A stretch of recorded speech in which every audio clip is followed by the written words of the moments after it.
Madam ನಿಮ್ಮ ಹೆಸರು? ದುರ್ಗಮ್ಮ ಅಂತ ಹೇಳಿ. ಮೇಡಮ್ ನಿಮ್ಮ ಹೆಸರು? ಬಸಮ್ಮ. ಓಕೆ ಮೇಡಮ್, ಸೊ ನಿಮ್ಮ ಊರು ಯಾವುದು? ಲಕ್ಷ್ಮೀ ಸಾಗರ. ಲಕ್ಷ್ಮೀ ಸಾಗರ. ಸೊ ಯಾವ ಡಿಸ್ಟಿಕ್, ಯಾವ ತಾಲೂಕು? ಚಿತ್ರದುರ್ಗ ಚಿತ್ರದುರ್ಗ ತಾಲೂಕು, ಚಿತ್ರದುರ್ಗ ಡಿಸ್ಟಿಕ್.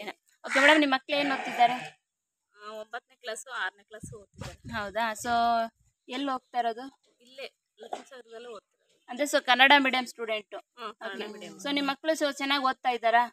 ಚೆನ್ನಾಗಿ ಓದ್ತಿದ್ದಾರೆ. ಸೊ ಇಂಗ್ಲಿಷಲ್ಲಿ ಅಲ್ಪ ಸ್ವಲ್ಪ. ಅಲ್ಪ ಸ್ವಲ್ಪ. ಓಕೆನಾ? ಸೊ ನಿಮ್ಮ ಮಕ್ಳಿಗೆ ಸೊ ಇಂಗ್ಲಿಷಲ್ಲಿ ಯಾವುದೇ ರೀತಿ ಪ್ರಾಬ್ಲಮ್ಸ್ ಇದ್ರು, ಅಂದ್ರೆ ಓದೋದಕ್ಕೆ ಬಂದ್ರೆ ಬರೋದಕ್ಕೆ ಬರಲ್ಲ, ಬರೋದ್ರೆ ಓದೋದಕ್ಕೆ ಬರಲ್ಲ, ಸೊ ಇಂಗ್ಲೀಷಲ್ಲಿ ಮಾತಾಡೋದಕ್ಕೆ ಈ ತರ ಪ್ರಾಬ್ಲಮ್ಸ್ ಇದ್ದೇ ಇರುತ್ತಲ್ಲ ಮಕ್ಳಿಗೆ. ಸೊ ನೀವು ಬೇರೆಯವ್ರ ಹತ್ರ ಹೋಗಿ ಶೇರ್ ಮಾಡೋಕ್ಕಾಗಲ್ಲ. ಸೊ ಪಕ್ಕದಲ್ಲಿರೋರ್ಗೆ ಹೇಳಿದ್ರು ಅವರು ಸೊ ನಿಮ್ಮ ಮಗಂಗೆ ಬರಲ್ವಾ ಅಂತ ಸೊ ಒಂಥರ ನೋಡ್ತಾ ಇರ್ತಾರೆ. ಅದೇ ಸರ್, ನಿಮಗೆ ಈ ಥರದ್ದು ಯಾವುದೇ ರೀತಿ ಪ್ರಾಬ್ಲಮ್ಸ್ ಆಗಬಾರ್ದು ಅಂತ ಸೊ ನಮ್ಮ ಅಸೋಸಿಯೇಷನ್ ಕಡೆಯಿಂದ ಸೊ ಪೇರೆಂಟ್ಸ್ ಮೆಂಬರ್ಶಿಪ್ ಅಂತ ಅಲರ್ಟ್ ಮಾಡ್ತಾರೆ. ಪೇರೆಂಟ್ಸ್ಗೆ ಅವೇರ್ನೆಸ್ನ ಕೊಡ್ತಾರಂಥದ್ದು. ನಿಮ್ಮ ಮಕ್ಳಿಗೆ ಈ ಥರದ್ದು ಯಾವುದೇ ಪ್ರಾಬ್ಲಮ್ಸ್ ಇದ್ರು ಸೊ ನಮ್ಮ ಕಡೆಯಿಂದ ಸಜೆಷನ್ ಸಿಗುತ್ತೆ ಅಂತ. ಸೊ ನಿಮ್ಗೆ ಇದ್ರ ಬಗ್ಗೆ ಏನು ಅನ್ನಿಸ್ತಿದೆ ಅಂತ ಸೊ ಒಂದೆರಡು ಮಾತಲ್ಲಿ ವಿಚಾರಿಸಿ. ಇದ್ರ ಬಗ್ಗೆ ಚೆನ್ನಾಗಿ ಅನಿಸ್ತಿತ್ತು. ಮಕ್ಕಳಿಗೆಲ್ಲ ಚೆನ್ನಾಗಿ ಇಂಪ್ರೂವ್ ಆಗ್ತೈತೆ.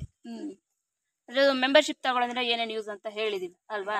ಸೊ ಈ ಒಂದು ಮೆಂಬರ್ಶಿಪ್ ತಗೊಳ್ಳೋದಕ್ಕೆ ನಿಮ್ಗೆ ಇಂಟ್ರೆಸ್ಟ್ ಇದೆಯಾ? ಓಕೆ ಮೇಡಮ್, ಸೊ ಟ್ರೈ ಮಾಡಿ. ಸೊ ಆದಷ್ಟು ಯಾಕೆ ಅಂತಂದ್ರೆ ಸೊ ನಮ್ಮ ಮಕ್ಕಳು ಭವಿಷ್ಯ ಇಂಪಾರ್ಟೆಂಟು. ಸೊ ನಿಮ್ಮ ಜೊತೆಲಿ ನಾವು ಒಂದು ಕೈ ಜೋಡಿಸ್ತೀವಿ. ಸೊ ನಿಮ್ಮ ಮಕ್ಕಳು ಒಂದು ಒಳ್ಳೆ ಲೆವೆಲ್ಗೆ ತಗೊಂಡೋಗಿ ನಿಲ್ಸೋಣ ಅಂತ ಸೊ ನಾನು ನಿಮ್ಗೆ ಹಾರೈಸ್ತೀನಿ. Okay, thank you madam.